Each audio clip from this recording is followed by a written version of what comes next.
Evening. Good evening. It is now 7 p.m. and I'm calling to order the regular Board of Education meeting for Indian Prairie School District 204 on Monday, August 24th, 2026. Michelle, will you please call the roll? Mr. Rising, Here. Ms. Grover, Ms. Deming, Present. Mr. Bernard, Present. Ms. Fosdick, Here. Ms. Donahue, Here. and Ms. Gintz. Here. We have a quorum. Ms. Gentz, will you lead us in the pledge? I pledge allegiance to the flag of the United States of America and to the republic for which it stands, one nation, under God, indivisible, with liberty and justice for all. The next regular board meeting will be held on Monday, September 14th. We have two board salutes tonight. Ms. Gentz. Neuqua Valley grad Jimmy O'Neill's Eagle Scout project supports high school's greenhouse. The board salutes Jimmy O'Neill, Neuqua Valley High School class of 2026, for completing his Eagle Scout project this summer.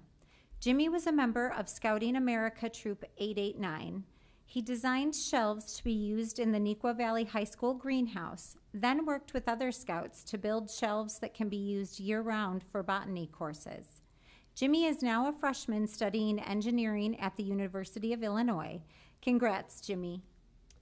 Ms. Dumming. Neuqua Valley student Jeremy Loff earns 2 golds in World Obstacle Course Championships. Neuqua student Jeremy Loff wins 2 golds in World Obstacle Course Championships. The board salutes Neuqua Valley junior Jeremy Loff, who won 2 golds at the Obstacle Course Racing World Championships in Ireland earlier this month. At the World Championships, Jeremy won the 100-meter individual obstacle course race, which included running, wall climbs, overhead ladders, and platform jumps.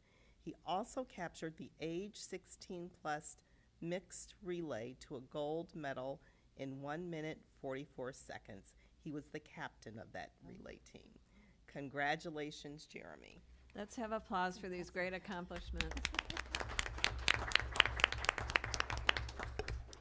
Well, next up is our exciting time of the year where we get to swear in our Student Advisory Board for the oath of office. So congratulations to all of you for being on the Student Advisory Board. And what I would like you to do is all stand and raise your right hand. You're going to repeat after me, and it's very long, but it's actually not as long as our oath that we have to take.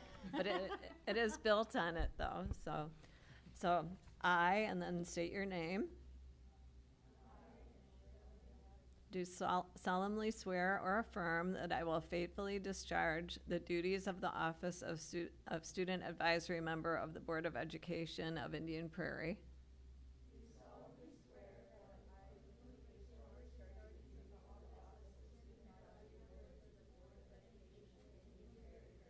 In accordance with the Constitution of the United States, the Constitution of the State of Illinois, and the laws of the State of Illinois to the best of my ability.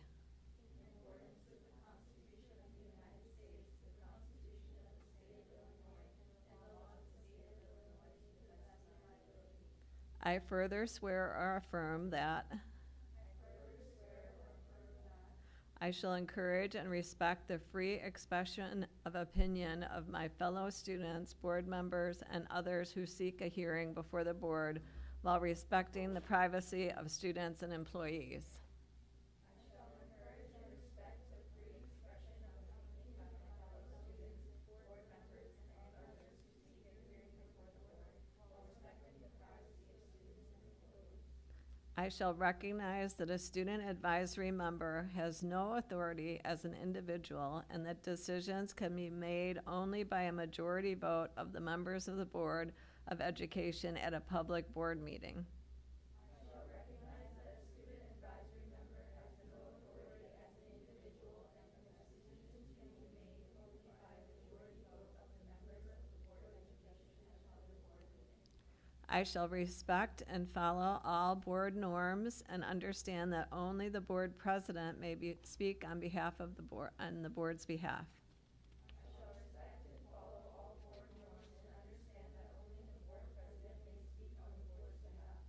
I shall abide by majority decisions of the board while agreeing to seek changes in such decisions through ethical and constructive channels.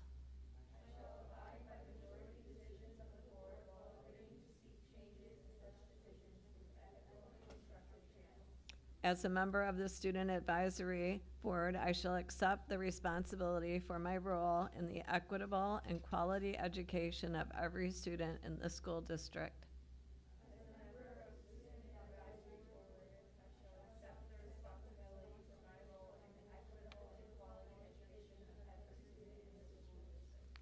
I shall foster with the board extensive participation of the community, formulate goals, define outcomes, and set the course for Indian Prairie.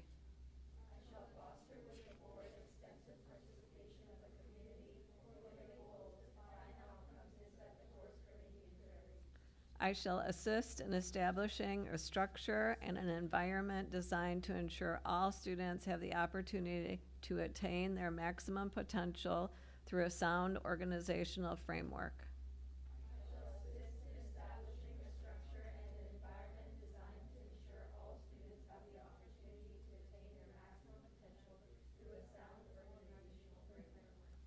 I shall serve as an advocate on behalf of my fellow students to advance the vision for Indian Prairie.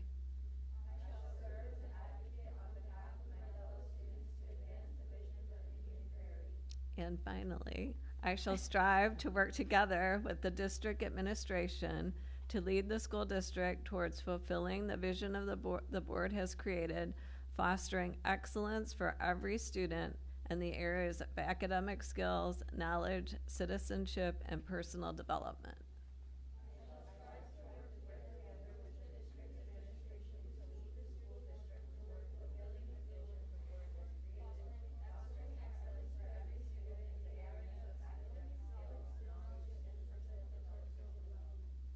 Thank you so much, and we greatly appreciate your service to the district. So we're going to have a picture up here. Okay.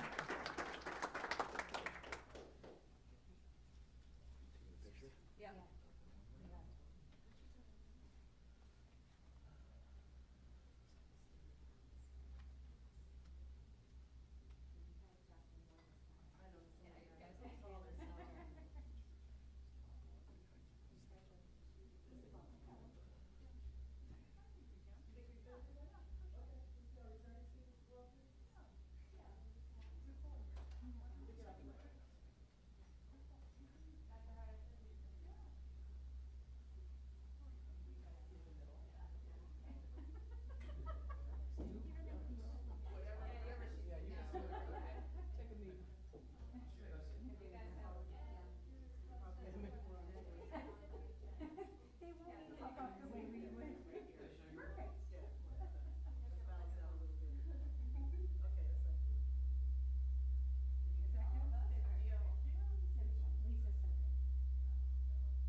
The oath? Yes, definitely. They did very well. Yeah, that was fun. They did a great job.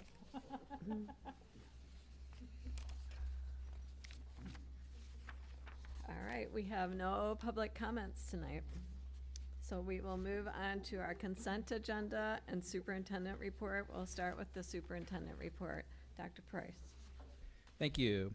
Just a few updates. First, as you know, we were pleased to welcome our students back to school on August 17th.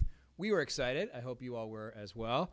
The beginning of the school year is off and running very well. I had the opportunity to visit each of our 34 buildings last week to greet students, teachers, and principals. The excitement of the first week was really palpable and evident everywhere I visited, from the faces of our students to the lessons and activities that teachers had prepared for them and the warm and welcoming spaces. Brookdale Bell, I joined this year with the traditional ringing of the school bell at Brookdale Elementary School. I had help from two fifth grade students, Ella and Aiden, who really did the heavy lifting. or I guess pulling, I guess. The Brookdale Bell is a unique tradition and calls the entire neighborhood back to the school, and it was really a privilege to join in this tradition and just watch that back playground fill in with families and children walking to school. I was also able to join the Gwendolyn Brooks ribbon cutting, join Principal Karen Betzold and members of the faculty at Brooks for their official ribbon cutting and opening of their new special education classroom edition. It was a pleasure to join staff and students and welcome their new programming to their school community. Student enrollment as of the 6th day of student attendance. Today, our student enrollment currently sits at 25,186. This is about 600 students below last year on the 6th day, which was 25,741 on the same report last year. And I would invite everyone to join me on Thursday evening at 5 p.m. for the Waubonsie Valley High School Stadium opening.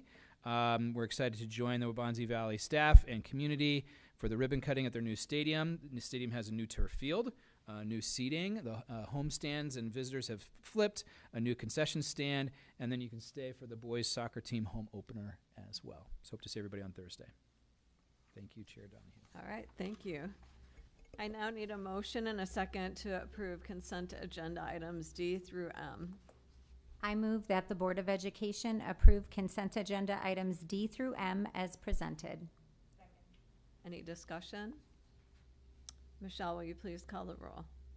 Ms. Gentz, Yes. Ms. Grover, Ms. Donahue, Yes. Ms. Fosdick, Yes. Mr. Rising, Yes. Ms. Demme, Aye. and Mr. Bernard. Yes. The motion passes. We will now have a presentation from Dr. Nicole Howard, Mr. Brad Hillman, Ms. Laura Rosenblum regarding wireless communication device policy compliance and alignment update.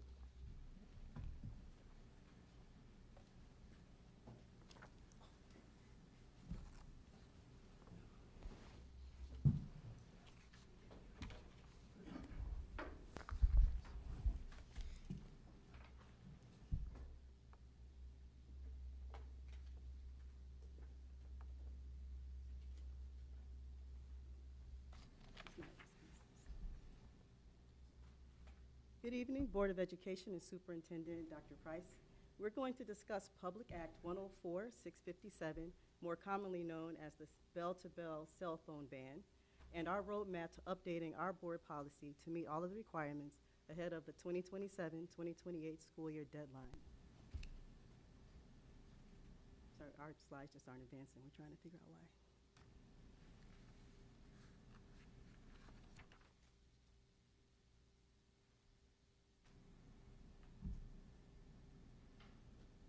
I can see they're coming.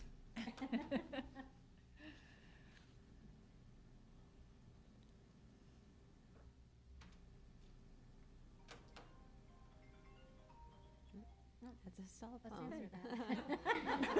How appropriate. It's like move music. It reminds It's me part to of the turn mine off, yeah. Okay, wonderful. Sorry about that delay. The law requires a policy that prohibits the use of wireless communication devices during instructional time, with some exceptions that we will discuss later in this presentation. It also requires explicit guidance for the secure and accessible storage of those devices within the school building during instructional time. Fortunately, our district is already aligned with the core intent of the legislation. Schools have rules in place that require students to keep the phones out of sight during instructional time. This could be back in the pack, which is kind of the phrasing we were using, especially around COVID and beyond. Or it could be a cell phone pocket on the classroom wall. But due to some of the specificity of the new ban, we will need to make updates to become in full compliance. So I'd like to provide just a little more specificity in regards to Public Act 104-0657. It does require all Illinois school districts to adopt a wireless communication device policy before the 27-28 school year. The mandate covers, and I know this will be interesting for all of our community members as well, it covers cell phones, tablets, laptops, gaming devices, and smartwatches. Because again, the ban is on personal wireless devices, it excludes school-issued technology.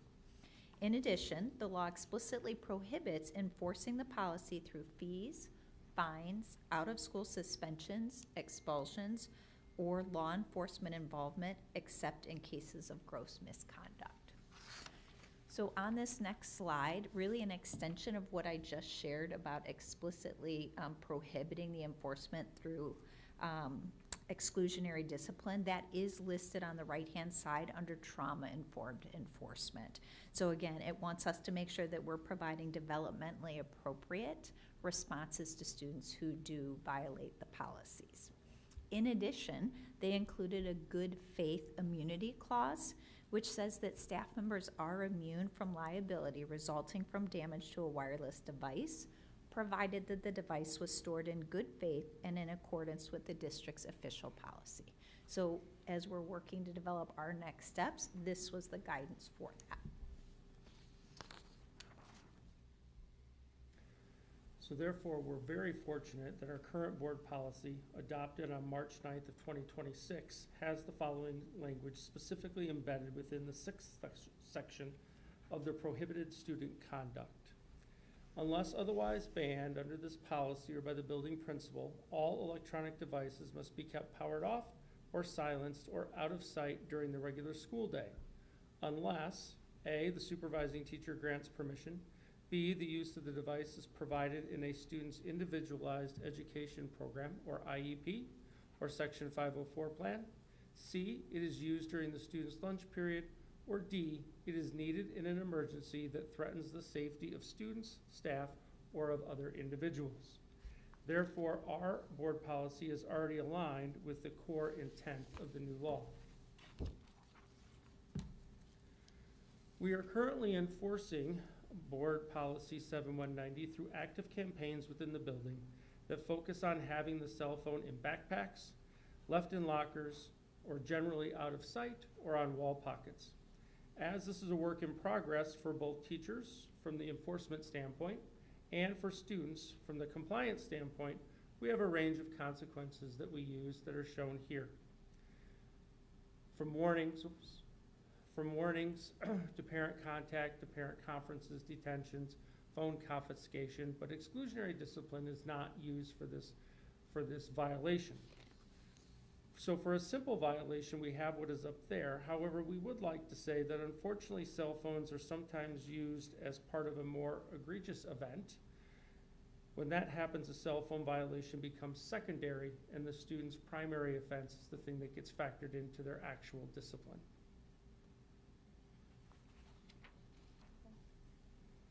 Thank you, Mr. Hillman. So this slide summarizes the state mandates, our current reality, and our alignment status. So in the first category for prohibition during instructional time, as Mr. Hillman just mentioned, our board policy 7190, student behavior, does prohibit the use of wireless devices during instructional time with certain exceptions. So in that regard, we are aligned from a policy perspective. However, implementation looks a little different across our buildings and across our levels. And so that is something that we would need to work on across this school year to make sure that we come in uniformity, which is also a requirement of this new policy. Enforcement guardrails with no fines, no SROs, or no suspensions. We currently use warnings, parent contact, detentions, phones can be confiscated, and the only instance in which a student may receive some sort of exclusionary discipline is if that phone is used in conjunction with another infraction. They're recording someone in a locker room or something egregious of that nature. Specific guidance for secure, accessible storage. Right now, the practice looks different across schools. Some's back in the pack. They may use wall pockets, but we don't have a policy that states what every school needs to do, so that's something we would work on, so that update is required. The explicit exceptions. We do have some of those exceptions, but there are additional ones that the new law requires for EL students, and then the authorizations by healthcare professionals. So a student's licensed physician could say, you need this phone to maybe check diabetes status or something along those lines. And so our nurses would work with those healthcare professionals to make sure this is written into the student's healthcare plan. And then on the administrative end, the 3-year review, we currently review our policy 7190 annually, so we'll more than meet that one. So next steps, here in the fall, we're going to reconvene our cell phone committee, which met all of last year. We will add to that our parent-teacher advisory, which looks at our discipline policies annually, and members of our student advisory board to really dig through and think about what the updates need to look like. We'll refer to ISB's guidance, which is coming out September 1st. There should be a press update in October. We'll look at policies like from St. Charles and other districts to really hone in on how we can bring uniformity to our practices and ensure that the intent of the legislation, which is to make our environment sort of distraction-free, is actually what is occurring in our schools. So following those updates, we'll present it to the board for first and second readings.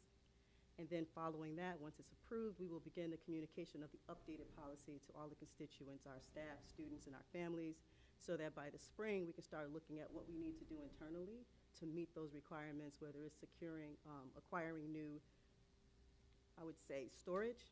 We say wall pockets, it could be something else. We're not really sure. It depends on what comes out of this committee work, so that by the beginning of the 2027-28 school year, we should be ready to go and ready to practice full uniformed enforcement. Okay, are there any questions? I'm going to start with the Student Advisory Board. Do you have any questions about the policy that we're looking at with regard to cell phones? Any questions? We do not over there. It is Any a no. questions? It is a no from them. No? No, I threatened them before this and said, don't ask me any questions. I'm just kidding. Well, it works.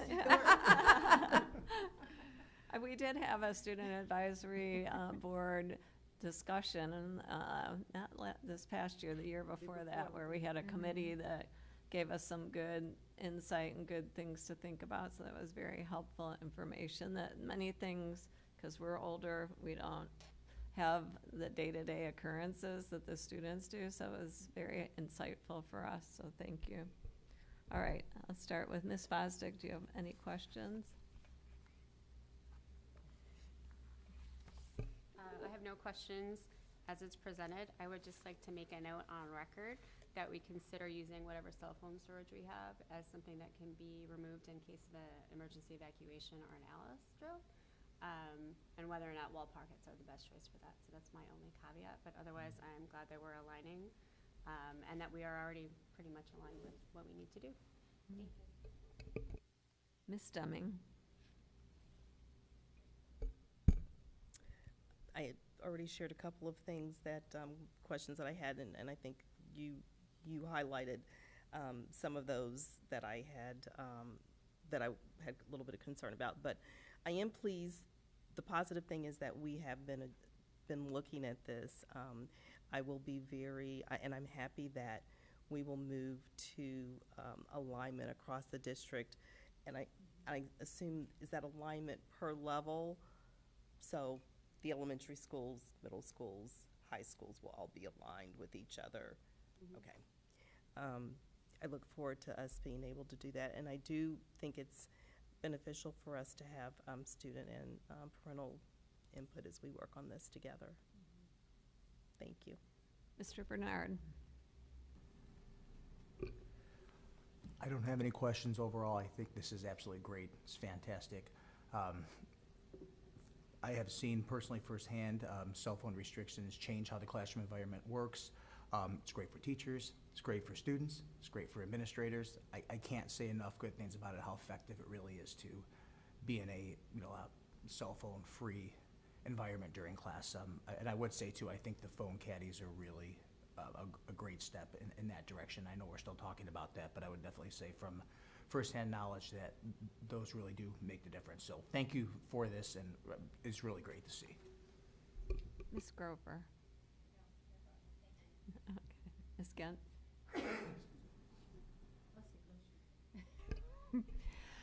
No, I don't have any questions. I do just want to make a comment, as we talked about when we spoke with the Student Advisory Board. What I found so interesting were the students that were making very wonderful arguments for the cell phone ban, and how their experience going through an entire day without the cell phone led to so many interactions they probably wouldn't have had before. And after doing that for a little while, they were 100% supportive of that idea. So I just find it always interesting when students are telling us even, we don't need these all the time. I guess I just have one clarifying question, so I lied, sorry. But the cell phone ban with the law as it is, just making sure everybody understands, including people watching,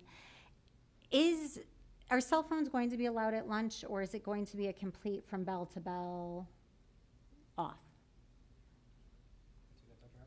In middle school, it's all day. Okay, At high school, the intention is to allow them to have it at lunch okay, during passing periods. And because they do have to put them in pockets right now, yeah, which means they have to pull the phone out, put it in a pocket, pull the phone out, so they'll have it during passing periods. Right. And it's an opportunity for them to check in with work. Some of our students work, or they have responsibilities to pick up siblings after school, and parents message them, and so they want to make sure that they can get those and alter any plans that they may have after school accordingly in a timely manner. yeah. No, I'm a mom guilty of texting my daughter, and I'm like, wait, why are you responding at this time? So no, thank you so much. Honestly, I think it's going to be good all around. Mr. Rising? So Natasha and I Ms. Grover and I had an opportunity to attend the National School Board Conference in the spring. And her and I both attended many sessions on cell phone bans that are happening in other states. For the record, I would not be disappointed at all levels if we banned them bell to bell. The data, the research, and what we heard is amazing of what's happening in schools that do that. Engagement is up with the students, grades are up with the students, behavior is down with the students.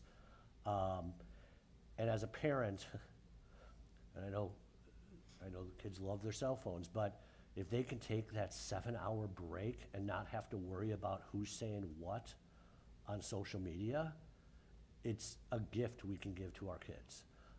I understand there's some trepidation with safety issues and things like that, but maybe we'll get to that point someday. Thank you for spending the year of having uniformity of how that's going to be done. I think that's very important because I don't want it to be confusing for the kids of how it's going to work in one classroom versus another classroom, or if we can just standardize it across the board and be done with it, all the better, because they know the procedure. One other ask I will do, and I'm sure you are looking at this, but I want us to be very clear when we settle on that uniformity and the areas that you said that we still are unfinished on, that the direction from the district is very clear, that we are making it very clear for the building leaders of that they will lead this and ensure this and make sure that this is in place, because what I don't want to happen is that burden falls on the teachers. The teachers should just be a facilitator. The teachers should not have to, if there's a problem with the student, go to the assistant principal. Like, I don't want that burden to fall on the teachers, because I want it to be a gift to the teachers as well, that they are just a facilitator in the classroom, and that the district is leading the charge and the building leaders are enforcing it. So that's the only thing, I guess, really not a question, just a statement. So thank you.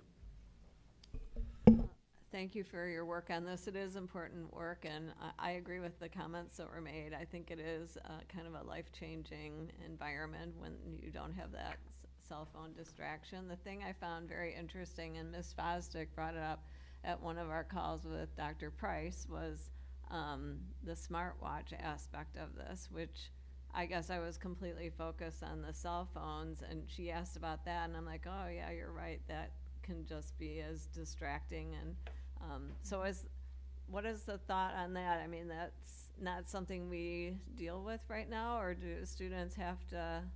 No, at the elementary level, we do have some students that have smartwatches, and we've said the same thing, that they need to be out of sight and away during the school day. And what about middle school and high school? Agreed. For middle school, we ask them to be out of sight, whether it's a cell phone or whether it's a smartwatch. The only technology we would like to see is that of the Chromebook, which we provide. At high school, the focus has really been on cell phones.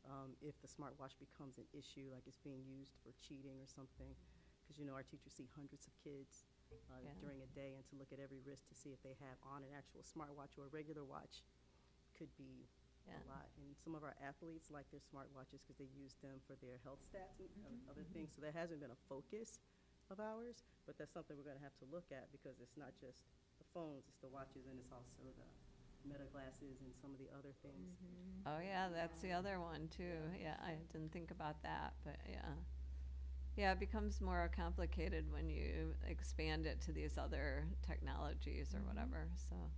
But thank you for your work on this, and I think it is an important change, and I look forward to seeing what our policy proposals are. So thank you. Thank you.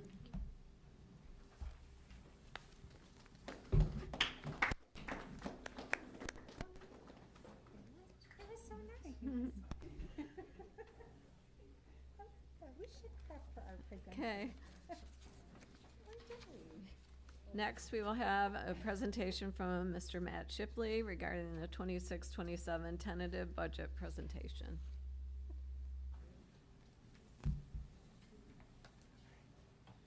All right. Well, I'm excited to present on an evening where the board doesn't have a lot of questions. So. You're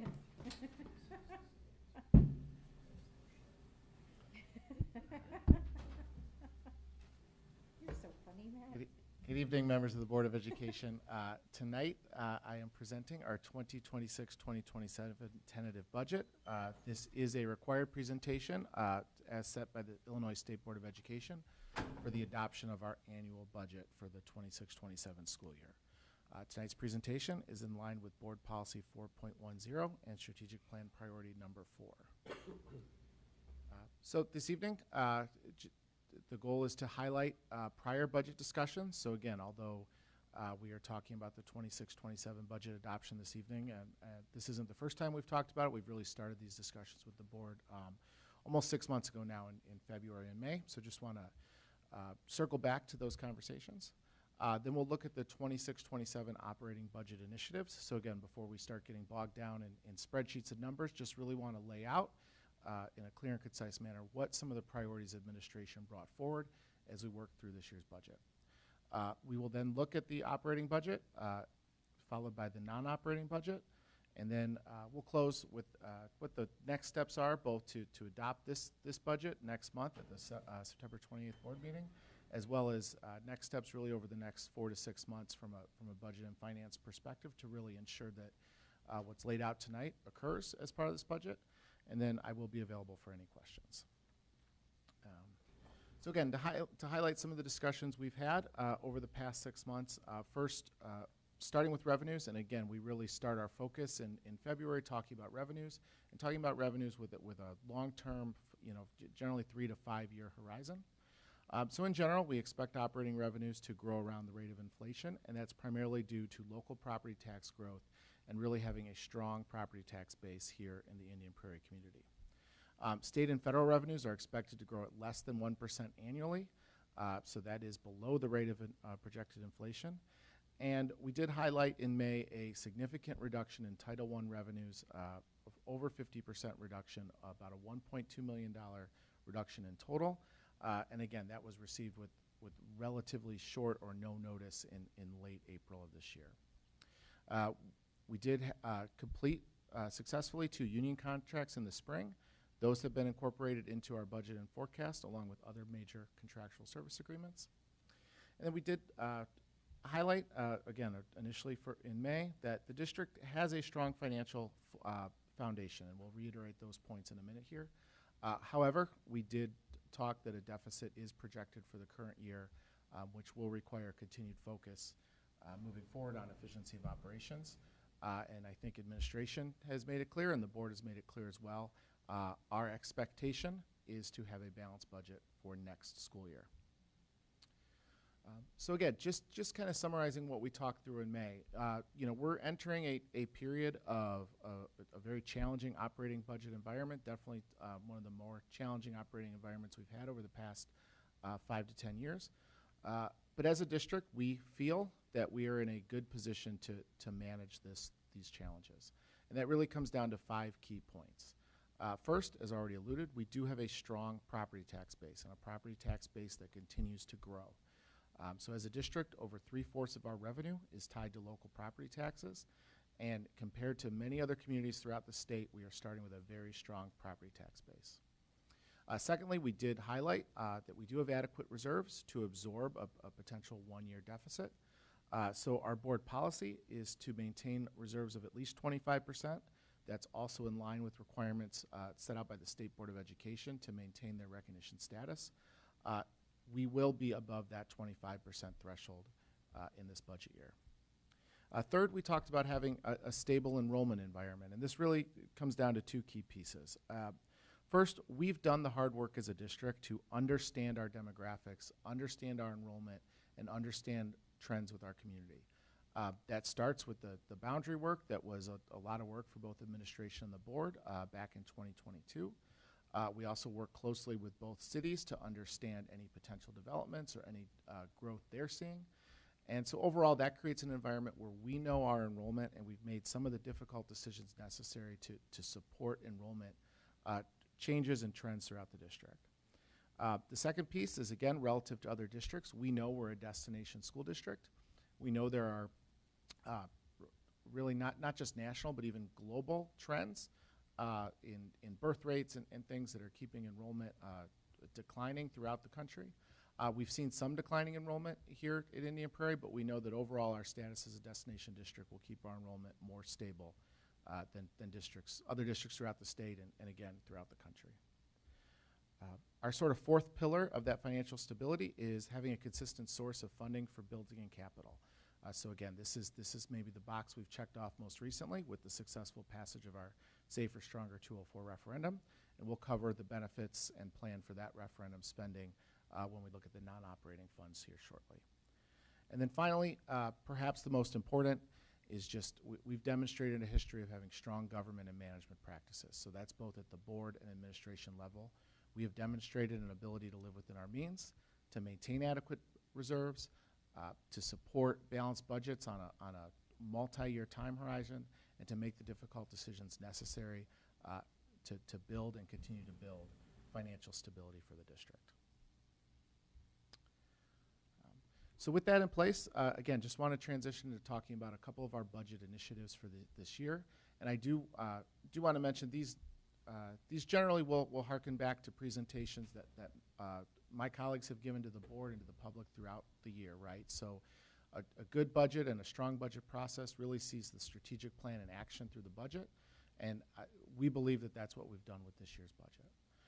So the first, we talked with the board back in the spring about a real significant growth in some of our student service populations, populations of students qualifying for additional services through their IEP.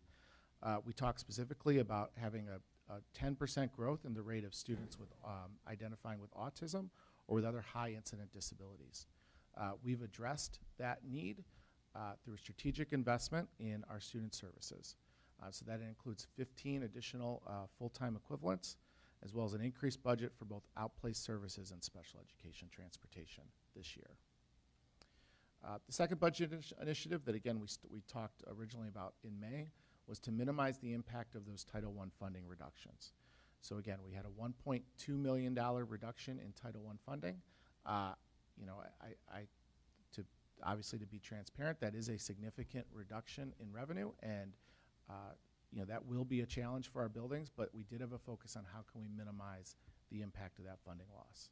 So the first thing we did is we shifted about $240,000 of expenditures previously covered by that grant to now be funded by local dollars. The second thing is that we are continuing to support our local support for smaller class sizes. So in addition to Title I funding, over the past several years, and this really does go back, I think, as far back as 2018 or 2019, we've used local dollars to ensure smaller class sizes at our Title I elementary schools. That's about a $600,000 investment annually, and we are continuing to make that investment through local funds. And then our third budget initiative, again, is to really start looking at the targeted efficiencies that we need to ensure a balanced 27-28 budget. So again, to ensure that this is a one-time planned deficit budget, but that we've set ourselves on a path to stability for 28 and beyond. The three main points of that, again, that have been shared with the board before and that we've continued to work through both in the spring and summer. The first is to begin the planned transition for the Burkett Center, with freshmen moving to the main campus for the 27-28 school year. As we've previously shared with the community, first as part of the Safer, Stronger 204 referendum, we expect that transition to result in about $2 million of annual savings. The second thing, again, we started talking about in March, was our PRISM initiative. So this is administration's work to categorize all the initiatives and all the items we've brought forth as a district that have resulted in additional spend above what you would consider to be the bare minimum services provided by a school district. To date, we've identified approximately 200 initiatives that we're busy collecting cost data on, as well as the impact or results data on. And we'll be in a position later this fall to bring some recommendations forward to the board about how we use that data to ensure that we continue to support our students, but do it in a way that really invests in the programs that provide the most return on investment. And then the final point, again, we shared this with the board first in May, and we did make a recommendation at the last board meeting to put this in place. But we are looking at our substitute expense and seeing that expense grow. Again, it's grown over 100% over the past 7 years. And so looking at how we can start to bring some cost control to our substitute expense. So really, I look at that as really kind of three pillars. The first is just overall establishing a strong culture of we want our students to be in attendance and we want our teachers to be in attendance. And so we've worked on that and we'll continue to work on that through this school year. The second piece of that, I know there's a lot of absences, probably the majority of absences that as a district we don't really control. But looking at what we can control, so looking at the number of absences that are a result of professional development, curriculum development, teachers taking time to out of a classroom needing a substitute so they can attend an IEP meeting, for example. So again, those are things that are important. They're things that we know as a district we need to do to be successful. But how can we restructure those programs or those operations to ensure that we're requiring the minimum amount of substitutes as possible? And again, that's both about reducing cost, but it's also recognizing that having an Indian Prairie teacher in the classroom is critical to ensure our student success. And then the final piece of that, which is the piece we brought to the board at the last meeting, was looking at making market rate adjustments to our substitute rates.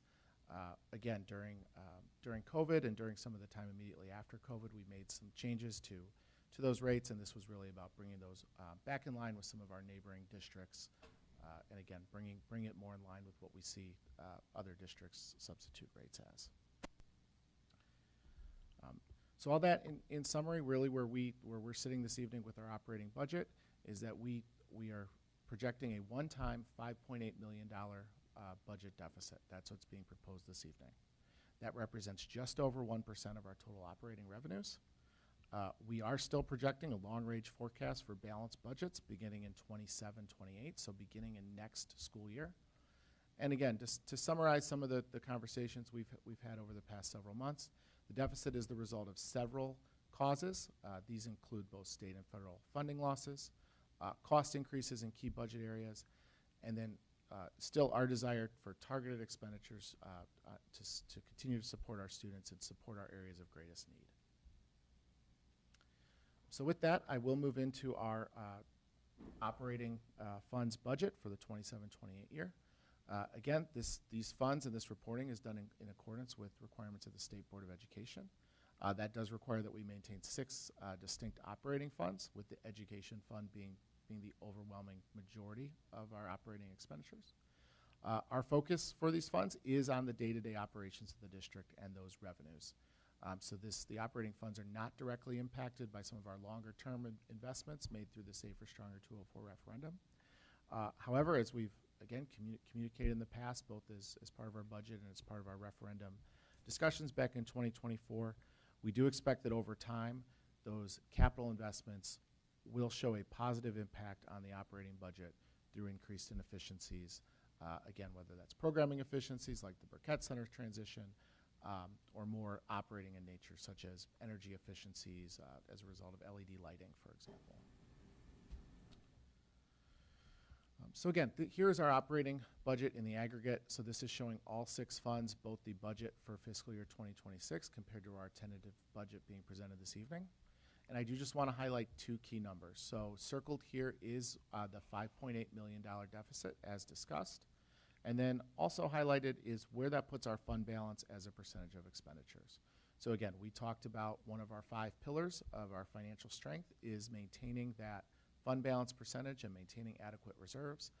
So we are projecting a 32% fund balance as a percent of expenditures as a result of this budget. So that does still keep us in line or slightly above the board policy of 25%. Here is the operating budget by fund. So again, I don't want to spend too much time on this evening, but this is that information disaggregated into the 6 separate funds required by the State Board of Education. So you will see we're showing a deficit in 2 funds as well as slight surpluses in 4 funds. We do, as a district, have flexibility in how we allocate some of the significant revenue lines, most importantly property taxes.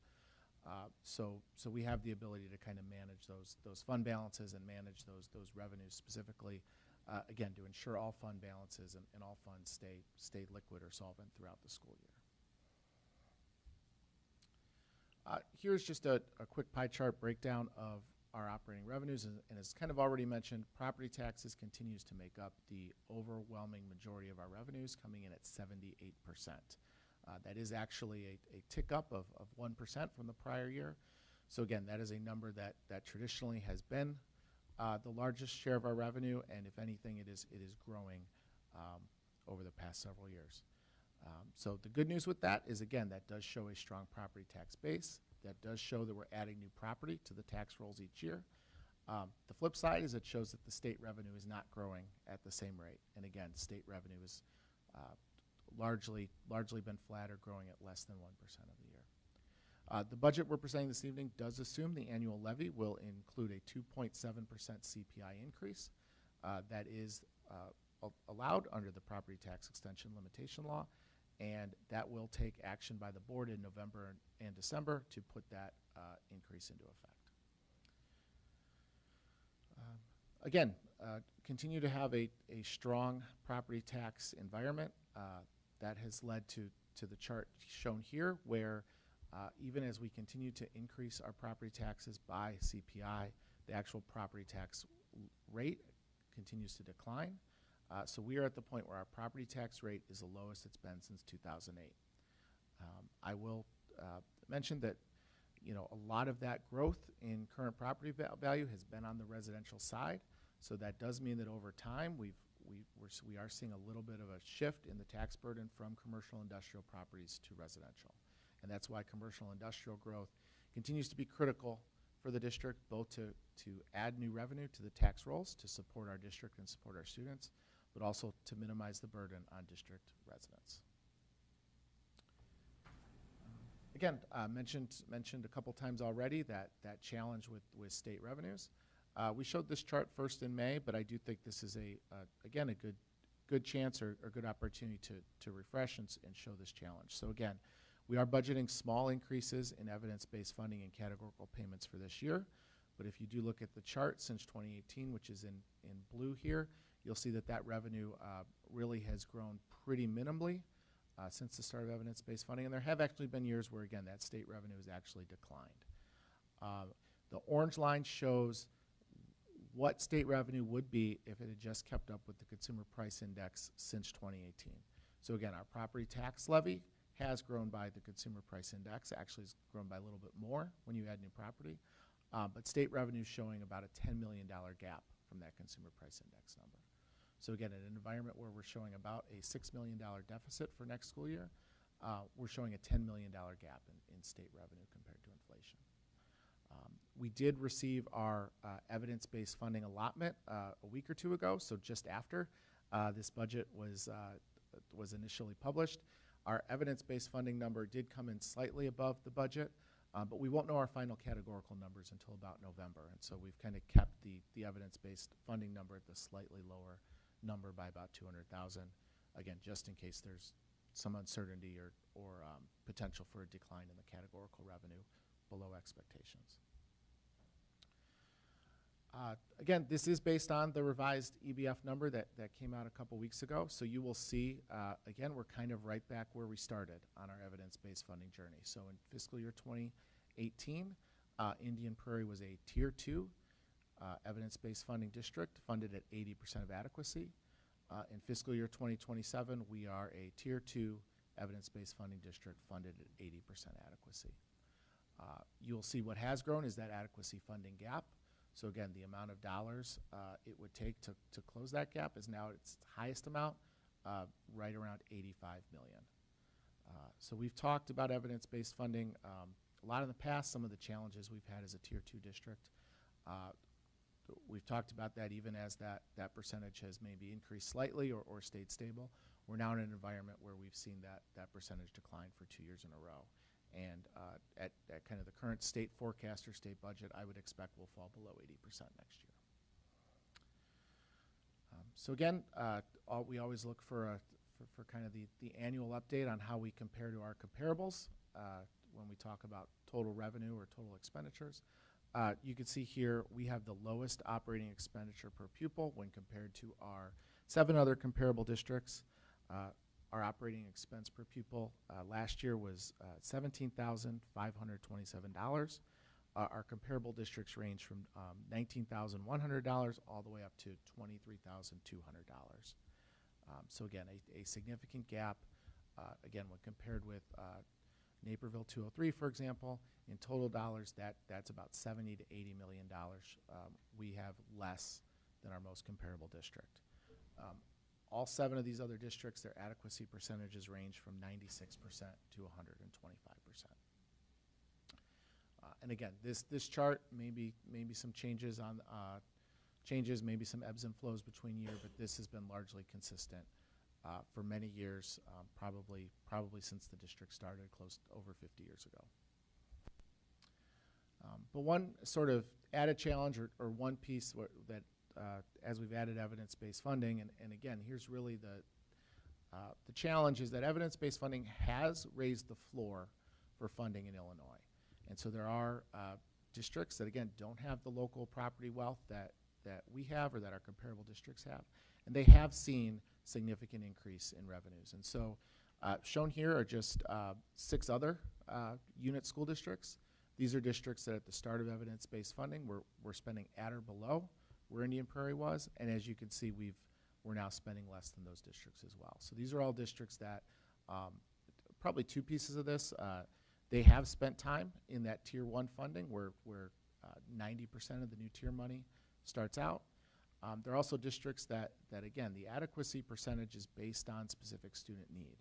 And so what that means is that these are districts that are now spending more per pupil than Indian Prairie, but it is because the formula is intentional about driving dollars to districts with higher poverty counts, higher counts of students in multilingual learner programs, and higher counts of special education needs.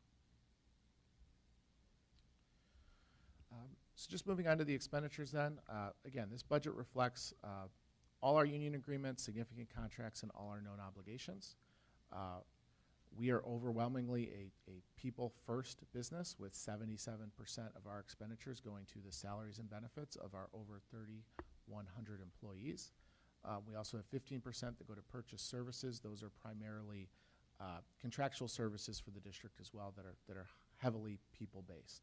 So just short of 90% of our expenditures really do go to people who support our students, our staff, and our community on a daily basis. A couple significant increases from the prior year.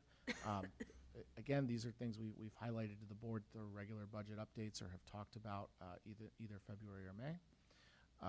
Special education transportation, we are increasing the budget 18% over the current year. So over the past couple years, we've talked about transportation being a significant increase with costs well above consumer price index or long-term trends.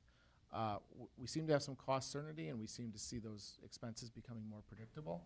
But now we're at a point where we're adding needs. So we're adding drivers, we're adding routes, we're adding services specifically for special education. And that does correspond with, again, an increase in outplaced services or out-of-district tuition as well. Health insurance, we're projecting a 6% increase. Again, we're in a very challenging environment when it comes to managing health insurance plans, and Indian Prairie is no different. So our 26-27 staffing plan is shown here. Again, we're projecting a full-time equipment of 3,195, so just short of 3,200 FTE. That is a reduction of about 20 from the prior year, and that is primarily a result of that Title I funding reduction. So again, just to kind of walk through some numbers we've talked through already, we have a 15 FTE increase in special education staff. That is offset by about a net reduction of about 10 staff that was made through just a district reallocation of staffing needs. And then that added on top of that was a 25 FTE reduction in Title I. So absent that Title I reduction, we were actually slated or planning to increase FTE slightly, and then it was that Title I reduction that does result in that 20 FTE reduction for the prior year. As shown here, the majority of our staff is licensed teachers, coming in just over 2,100 full-time equivalents. Teaching assistants make up the second largest share at 711.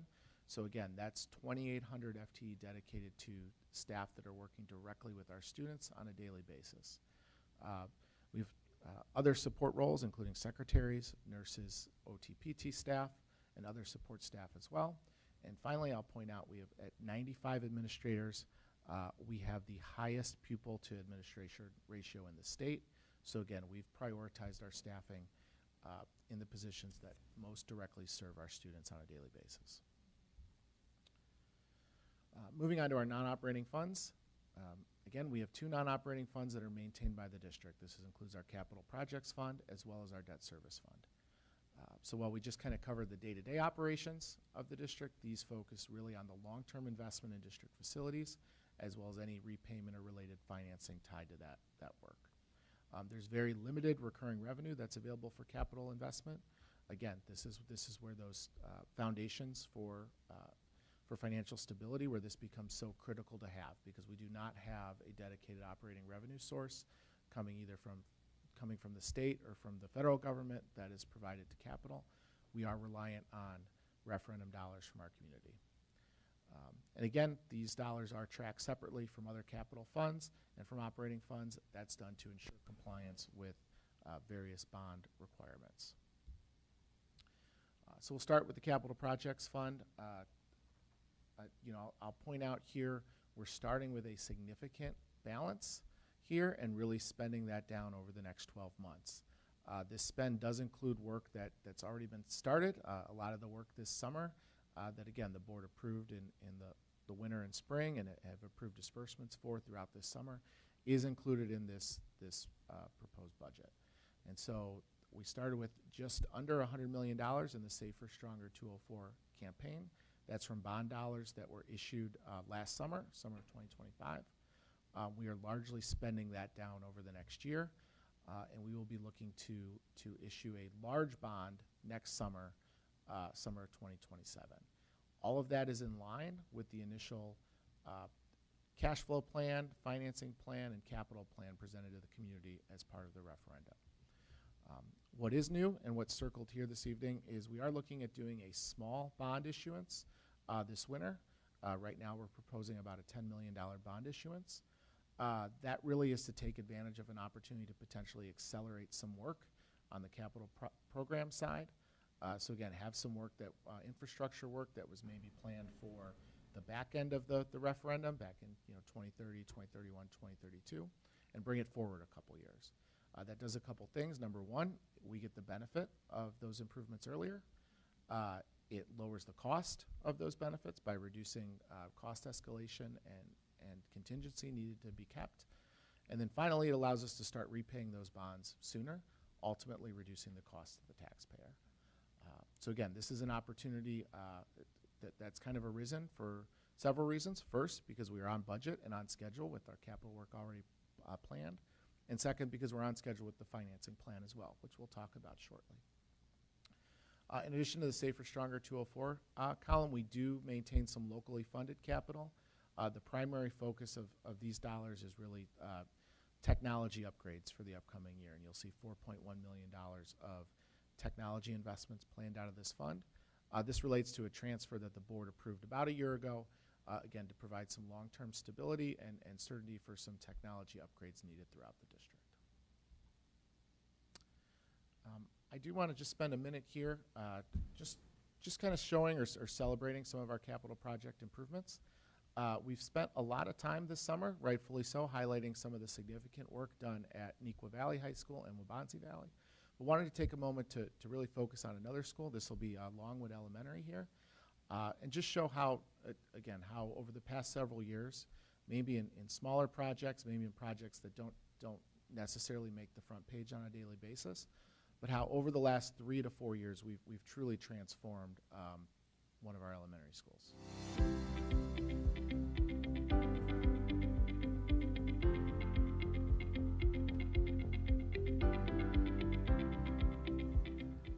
Mr. Zeman, thanks very much for your time Yes, today. I appreciate it. Glad to be here at Longwood with you. You've had a front row seat to all of the construction over what was a very busy summer. Tell us what's changed here for the kids. Well, specifically in this space, we had it as a part of our flooring project. So we had every single classroom, every single hallway, and our LMC with brand new flooring. Specifically in this space, all of the lighting was replaced with brand new LED lighting. We used to have hanging lights in here, so now you get a much larger, more open and inviting space. We were very fortunate with the flooring project that our LMC director was able to completely clear out the space, start from scratch, and redesign it so it became a much more functional, user-friendly spot. So Have any of the students been able to see it yet? Well, luckily we had a few of our lunch and recess staff members that have kids that go here, came through the past few days, even earlier this morning, and got to see the space, and the student was almost in tears. She was so excited because it looked like a real library. That's what she was excited to share. That's great. We want all of our kids to have a real library. Absolutely. Fantastic. Yeah. Great.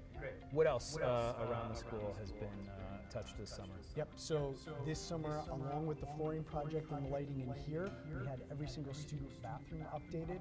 Some of them had completely new floors put in, all new dividers in there, so they are clean, safe, welcoming spaces for our students. We also had all of the flooring in all classrooms done this summer.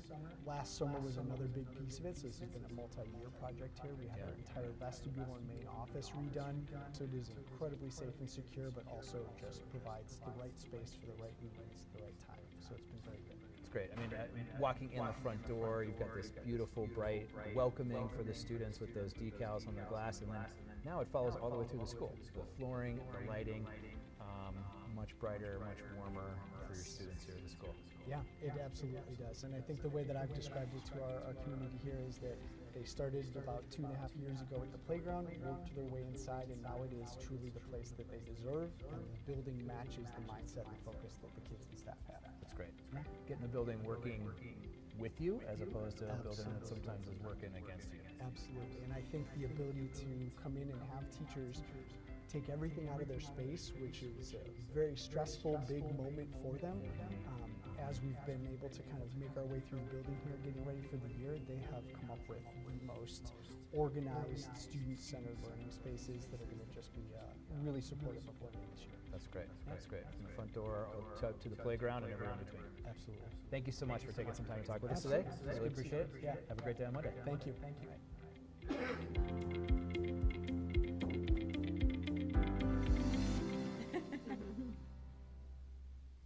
So good. So just wanted to share that again. We've highlighted some of the larger projects, and obviously those have kind of been the talk of the town over the summer. I'm sure when you've been out and about, you've been asked questions about turf fields and what's going on at Neuqua or Waubonsee. But I just wanted to highlight again, this is work that this wasn't all done this summer. It really was a 3 or 4 year process.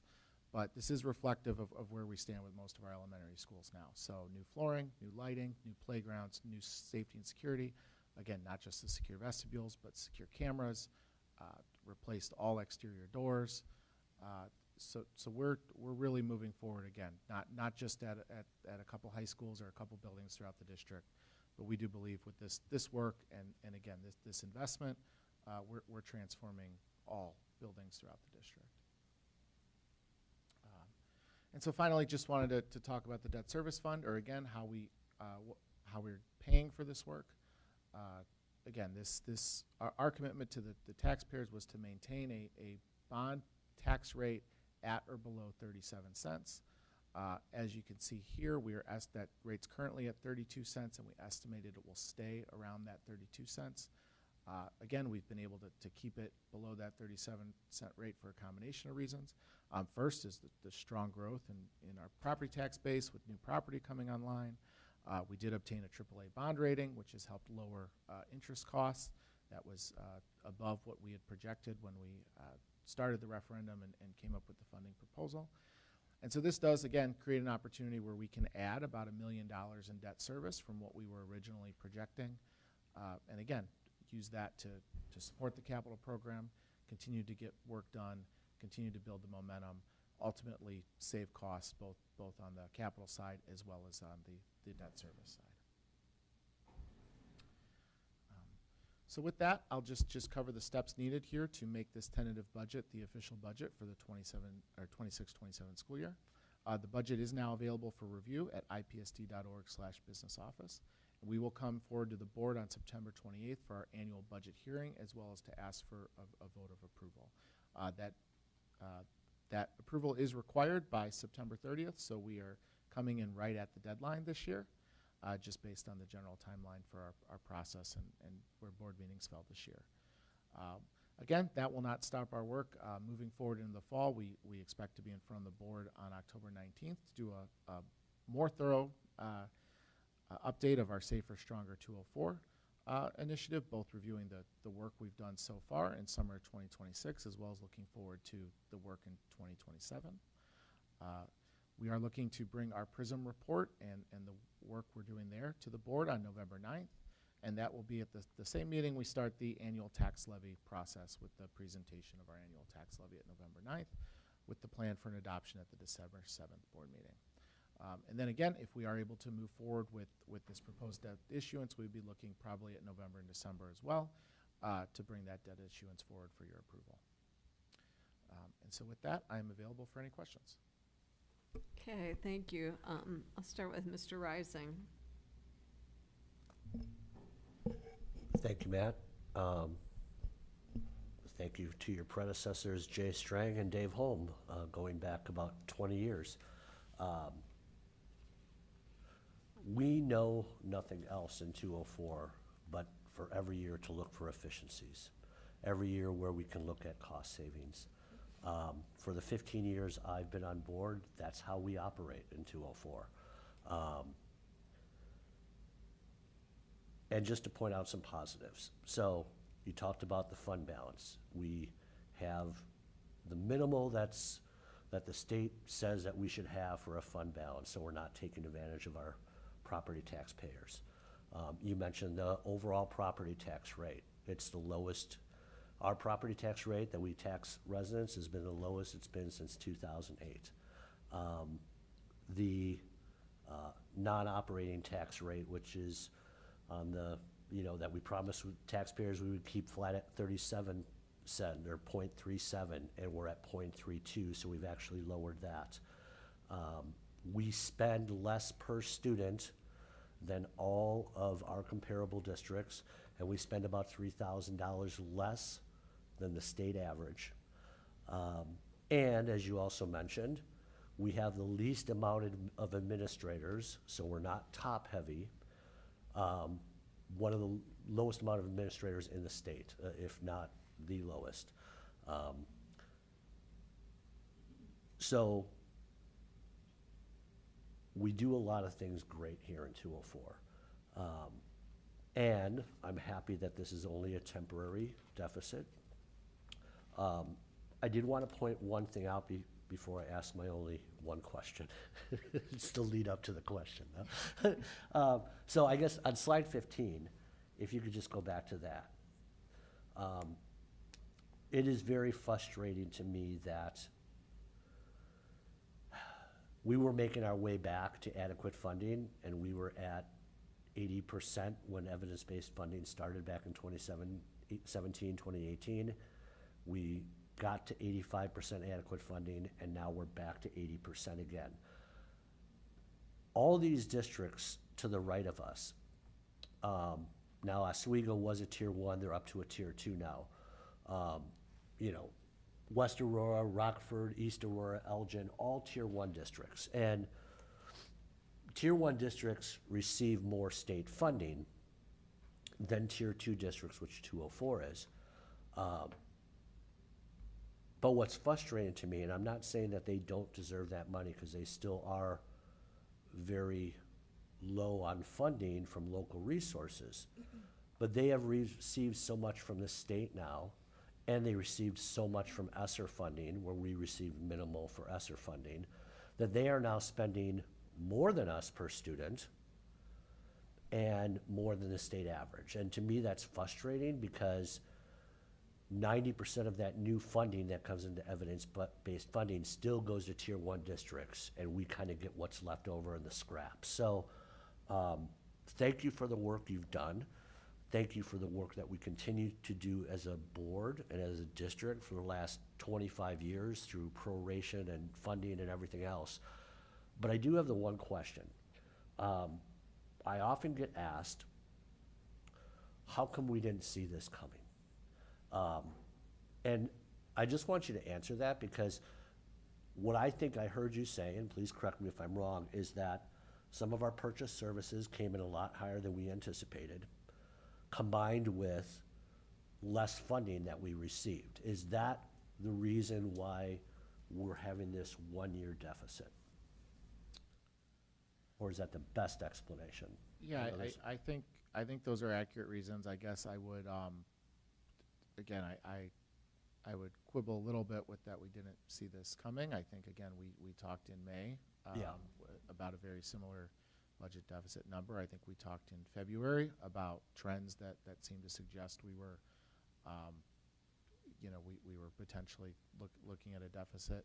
So I think this is something our team has been aware of and been planning for almost a year. Again, I think there's pieces in play that we identify will be part of that solution, and we're just not quite there yet. Yep. The Burkett transition being a great example. We've known for 3 years now that we're targeting that 27-28 year for the transition. We're on schedule with the capital work that's going to make that happen. It's just happening a year later than ideal based on these numbers. All that said, so I think there's a lot that we did see. I think, again, there's a desire to continue to support our students, and again, to make investments that are needed, again, specifically in the student services area, that may be, again, we're a conscious decision to make those investments despite the challenging budget environment. I do think the one piece that it would be probably fair to say we didn't see coming is the Title I reduction. Yeah. I think that was something that, again, wasn't predicted by our team. Again, we covered in May. There is a significant amount of Title I funding tied to being above a 5% poverty number, and we went from just above a 5% number to just below. Yeah. So that is a challenge that maybe we didn't see until the spring. But I think a lot of the other pieces that we talked about this evening and that we've talked about in the past, we've been aware of, we've managed, and we're continuing to manage too. And again, I think our commitment from an administration that again is clearly backed by the board is that our priority is to have a balanced budget, and we will obtain that for next year. Yeah, and I look back that, February 23rd, you let the board know that we were projecting that deficit, and all the work that you put into this and are already looking for next year so we don't have that deficit. Greatly appreciate that the yourself and the team and cabinet has looked into that, so thank you. Ms. Deming. Matt, thank you. It's very difficult to, do the hard work that we do, the hard work that the administration and staff do, have the results academically that we have, and, you know, we have had stellar results as evidenced by some of the rankings that have come out recently. Board Member Rising's already spoken to the expenditure that we're able to do per student, which is less than ideal. But one of the things that I did, just a couple comments, not too many questions. One of the things that I did, just a little correction on the fund balance. We are more than meeting the minimum. So I think our minimum, I believe, is about 25, and I think you've done it at 30. You and your team have come in at 32, which is excellent. So thank you for being so in touch and paying attention to that. One of the areas that I think is so strong for us is that, and that I did want to point out, Board Member Rising pointed out many of them, but one of the areas that we've been very strong, as you mentioned, we received a AAA rating, bond rating, and so that really impacts the ability of our investment and what we pay as we continue to go out and do the you know, constructions and purchase equipment. So thank you. You know, we find ourselves here, but obviously, objectively and at the state financial area, they see that we are strong stewards, that we're doing what we're supposed to, that we value the expenditures that our community makes to our district, and that we are handling in the manner that we should be handling. Those are really the comments that I had. Board Member Rising really shared the other things, and you addressed some of the questions that I had regarding and making sure that the community understood what we were doing to ensure that we move back in 27, 28 to a positive manner. So, thank you. Thank you for the comments. I'll just reiterate one thing, because you brought it up, that the AAA bond rating that we did obtain, and I think there's about 25 or so districts in the state that have a AAA bond rating. One of the things that really did put it over the edge for us when we met with the rating agencies was that governance piece, the governance and the management. So, again, being able to demonstrate that, and again, when we say it's one of our foundational pillars, that isn't just me saying that. That is incorporated into that AAA bond rating, and that was a big differentiator. There's only 25 districts that are AAA out of 852? I would want to double check. Yeah, but I mean, believe that's, wow, that's the okay, number we that's shared, great. yeah. Ms. Grover. I just want to say thank you, Matt, for your thorough presentation, and I think both Ms. Deming and Mr. Rising, their questions and commentary emphasized the thoroughness again. So thank you for your explanations. That's all I have. Mr. Bernard. Yeah, first I have to say what a testament it is to the district that we have such a low operating expense per pupil and have the results that we do, especially with, you know, the disadvantages of evidence-based funding right now. Adding on to that, it's much appreciated that you were reiterating that we're going to focus on having a balanced budget next year. That is appreciated.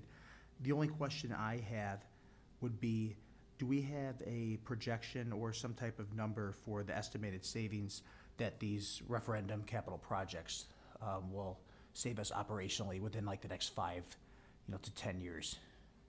Yeah, good question. I think we've, and again, if I break it into two buckets, the programming piece, I think we've mentioned the primary driver of that is the transition of freshmen back to the main campus at Nequa, and sort of the repurposing of Burkett to support some of our district-wide programming. So we estimate that about $2 million.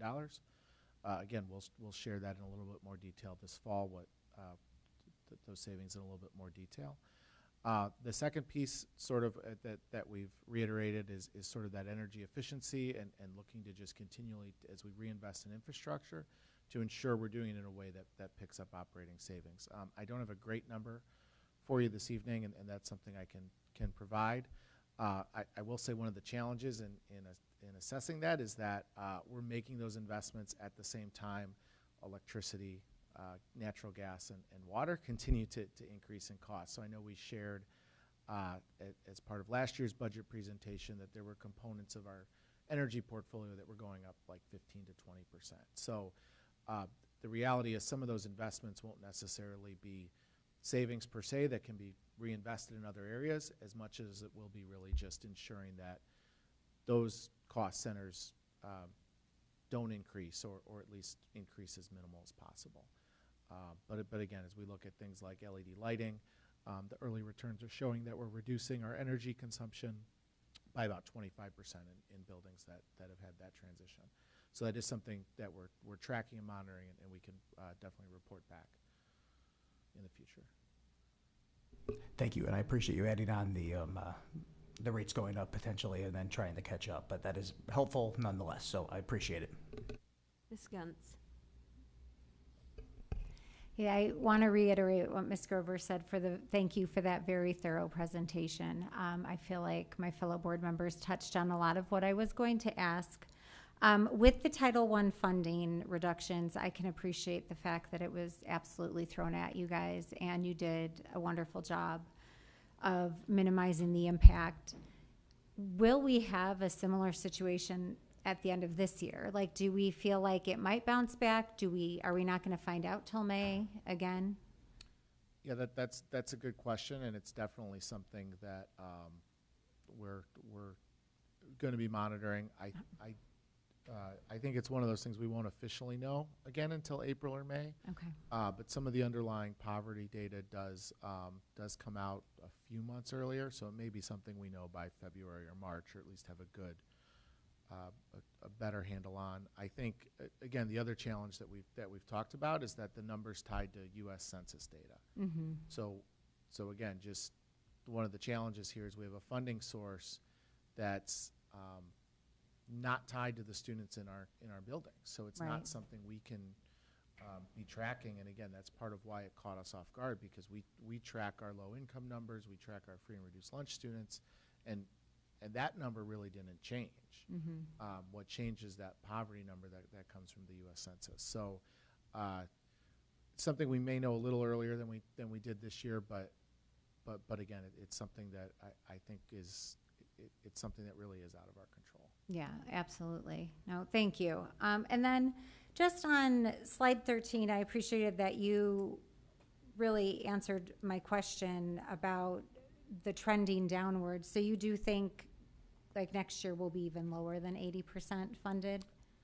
Do you feel like that's where we're headed? I think that would be likely. Again, it's there's a lot of factors that go into that EBF calculation, but again, I think you can these past 2 years, and again, to be clear, the state did put in the $300 million that they've committed to both these last 2 years. Mm-hmm. So in a year where it was fully funded, we saw that kind of almost like, I mean, it does look like a cliff when you look at it. It does. So, so again, I think there's uncertainty next year whether that $300 million will be available to begin with. Mm-hmm. And so I think it's more likely we go below 80 before we go back up to 84, 85. Okay. And that really speaks more to, like you were talking about, the greater special education needs, the, inflation not matching the funding that we're getting from the state. That's how it's kind of dropped off? Yeah, yes, it's a complicated formula, and a lot of the funding we get is dependent on the other 800 plus districts in the state too. And just the way the formula works is that the amount of money you receive, new money you receive each year, is really marginal until you're in that Title I or Tier 1, category. So that's where I've said that this formula has it has really raised the floor for education funding in Illinois, because the districts that maybe historically were underfunded, the districts that at one time were spending well below a district like ours per pupil, they've seen significant increases in funding. What we haven't seen is the money really work its way through the full formula to where it's not just raising the floor, but it's raising the median, or it's raising the ceiling. And so as a district that's kind of always been sort of in the middle of Tier 2, we just haven't seen that incremental money come our way. So we do pretty much every year we've received between $20 and $30 per student or again, roughly $500 to $700,000 in new revenue. But we haven't seen that influx that those tier 1 districts have seen. Right, which unfortunately I think we can all say is probably not changing anytime soon. So at that point then, do we look to other sources besides putting more of a tax burden on taxpayers, like grants? Is that when we start to kind of? I do think that's an avenue that we are starting to have conversations about. Okay. About how we can grow that. I know again during the ESSER period 3 or 4 years ago, I think Board Member Rising mentioned we maybe didn't receive the same as other districts as far as that initial ESSER funding, but one thing we were good at was obtaining competitive grants that were available through federal ESSER fundings. And I know we've, whether that was our care clinics or some other after school summer bridge type programming was supported by those. So I do think there's probably an opportunity there to now that those federal dollars are gone, replace those with other grants, other opportunities. So that is something that we've had discussions with. Again, one thing that maybe speaks to the capital work and the question earlier or comment earlier about operating efficiencies. A related point would be what additional operating revenue is available now that we've made that capital investment. So we've again, an example that the board's approved is we are starting construction in a couple weeks on a second turf field at Wabansie, with the idea that can create additional operating revenues. Yeah. And in that specific case, we've got a partnership that's covering a large portion of that cost.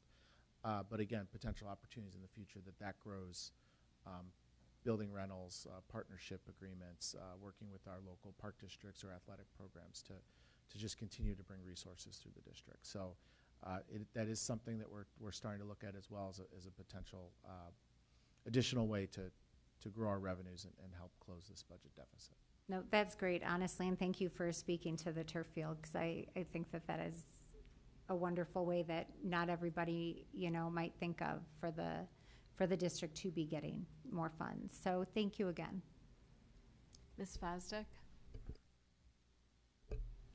Thank you, Matt, for your ongoing and thorough work on this. When you have excellent board members like I do, who ask all of your questions, it gives me a little time to be creative. So I will ask you now if you will accept the position of being Captain Shipley aboard our good stewardship in the rough financial seas. When they ask all the questions, I just got it spinning in my mind. The only other thing I really wanted to point out here is that as a layperson, $5.8 million sounds like a heck of a lot of money. So the reminder that it's 1.2% of our budget is really, really important to hear. And also the reminder that we have this ongoing legacy of being good financial stewards of our taxpayers' money, that it's a temporary deficit, and that we are looking towards a balanced budget for the next school year. So thank you for humoring me. Yeah, no problem. I've already been assigned. I think I'm a Spider-Man for Halloween. So excellent. Pass up being a captain. The captain this time. At least this year. But yeah, no. I'll just make the comment. We have again, both as an administration and with the board as well. We do want to balance it. We do want to be clear. We're taking our responsibility seriously to have a strong financial position and to support our community with sound financial practices. So we do take that seriously, but that is the counterpoint to that is we are talking about a little over 1% of our budget. So we are talking about we're taking that responsibility to balance the budget seriously. We are committed to doing that for next school year, but again, it is a manageable amount, and we don't want to raise alarms that this is a significant issue. This is something that we believe we can do as an administration. Thank you. Well, I agree with the comments. Everybody asked really good questions, and thank you for answering all the questions ahead of time, because I know I bombarded you with quite a few. But I also have been just mesmerized by Chart 13, which everybody also was picking up on. And it's very disheartening to see us back at 80% and possibly going lower. It's very frustrating. The Chicago is now still a tier 2, or did they get moved back to tier 1? I'd have to double check, to be honest. They've been I believe they're a tier 1 this year. They were a tier 1 for a couple, or a tier 2 for a couple years. But I believe they went back down to a tier 1 last year and have stayed there. So they absorbed an enormous amount of money from the state funding formula, got increased funding per student, so it brought them up high enough to be tier 2, but then lobbied hard to change the formula so they could stay in tier 1 to continue to absorb lots of money. And didn't they just, in the news, propose a budget that was like $100 million higher than the funding that they have? So it's like they're looking for this tremendous bump too, that all that does is hurt the rest of the districts in the state. So. Yeah, and one thing, I did gloss over it, but since you mentioned it, our state revenue budget, again, we are tying to the actual state budget that was passed. So, and again, we're actually budgeting slightly less than what we now know we're scheduled to receive in evidence-based funding. We will not know the categorical amount until October or November officially, but we are not making similar assumptions when it comes to state money. Well, and you you mentioned it again just a minute ago. The amount of money that we got last year, I believe, was $15 per student. $15 per student to support all of our students, and this year it was around 30 right now, assuming we don't get a lot more students, which we usually do over the year. But I mean, considering inflation and the cost of everything, that's not a lot. So we have to continue to look for ways to tightening our belt. I also brought up, on the federal side, IDEA is funding support for special needs type services, and we are seeing a big growth of those type of students in our district. I think you said 10%.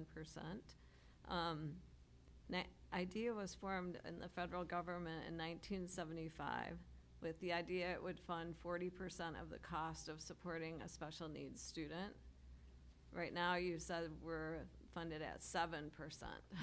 That's how much that federal money is covering of our expense for supporting those students. So it's like a continued frustrating situation with public school funding.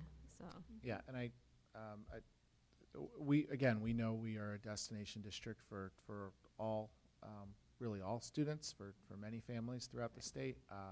We are definitely a destination district for some of those special education services, but we are. That's not how the funding works. We're not a destination district for the required funding, unfortunately. Yeah, and so despite all of that, I mean, we are funding per pupil spending is around $17,000 versus $23,000 in Barrington, like $6,000 more per student. We have this very low number of administrators.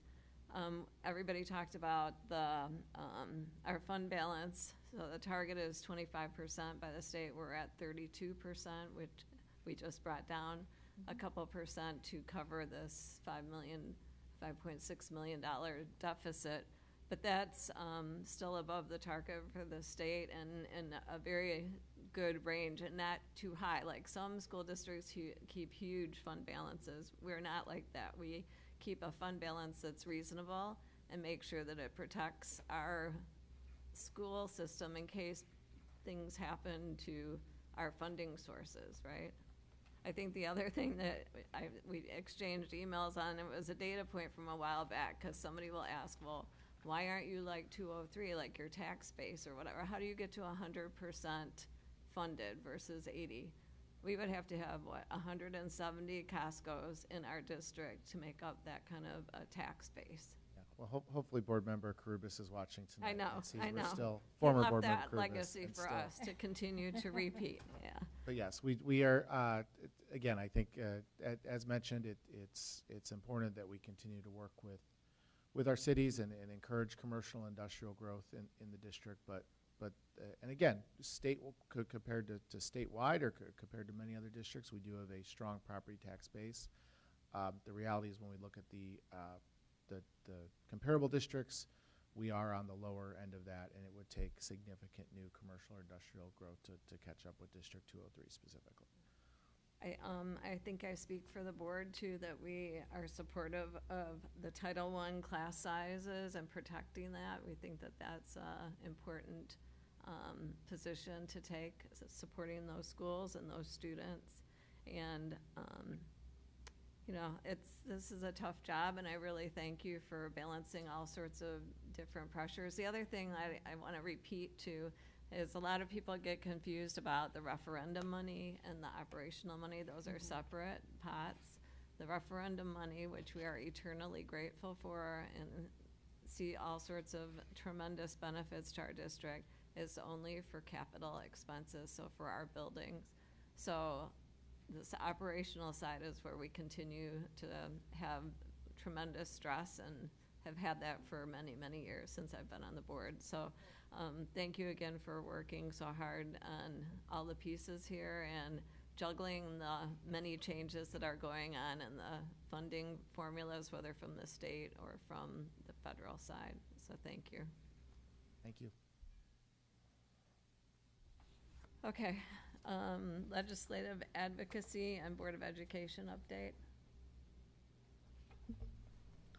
So, just to reiterate, I spent all Friday night and all day Saturday, 4.5 hours away in Collinsville, Illinois, for the Illinois Association of School Board Division meeting, representing DuPage down there. I will have an update to all of you probably within a week. I have to get some notes back from IASB on confirming some things. One of the biggest things is that IASB will be releasing their strategic plan. They've been working on a strategic plan for the last 2 years.